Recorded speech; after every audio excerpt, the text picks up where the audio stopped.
विवाह बाहाना युवती को फसाउथिले यूट्यूबर चंदन गिरफ। एकाधिक युवती को विवाह बाहाना प्रेम जाल फसाउथिले परे प्रतारणा दे युवती को छाड़ी पलाउथिले। एभली लव सेक्स धोखार मातिथिबा जड़े अभिनेता तथा यूट्यूबर को कमिशनरेट पुलिस महिला थाना गिरफ करिछि। से हेउचंती चंदन कुमार कर घर बालेश्वर भोगराई चंदनेश्वर अंचल से लक्ष्मीसागर झारपड़ा सारला नगर में रहुचंती। चंदन तांको स्त्री को जड़े प्रयोजकों सह राति बिताइबा को बाध्य करने अभियोग पूर्व गिरफ होते। चंदन नाँ में टीसीएस संस्था चाकरी करुवा जड़े महिला अभियोग करते। 2022 में चंदन सह युवती भेट होता। उभयों भितर बंधुत्वपूर्ण संपर्क गढ़ी उठिला।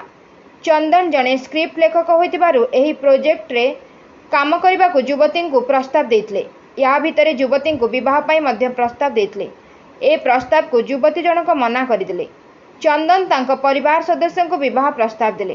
चंदन चाकरी पाइबा परे ही विवाह होई परिबो बोली युवती परिवार लोक शर्त रखुथिले। चंदन अन्य झियो मानकु विवाह प्रतिश्रुति दे संपर्क रखुथिबा जानिबा परे युवती जनक विवाह पाई मना कले। परे युवती अन्यत्र विवाह होइतिला। विवाह परे भी युवती पीछा छाड़ी नथिले चंदन।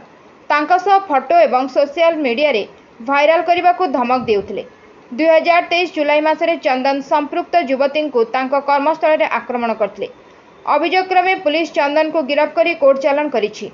पुलिस तदंतरु जानिबाकु पाइछि चंदनकर एही प्रेम संपर्क और ब्लैकमेल कहानी बहु पुराणा। अनेक युवती को से प्रतारणा देइछंती।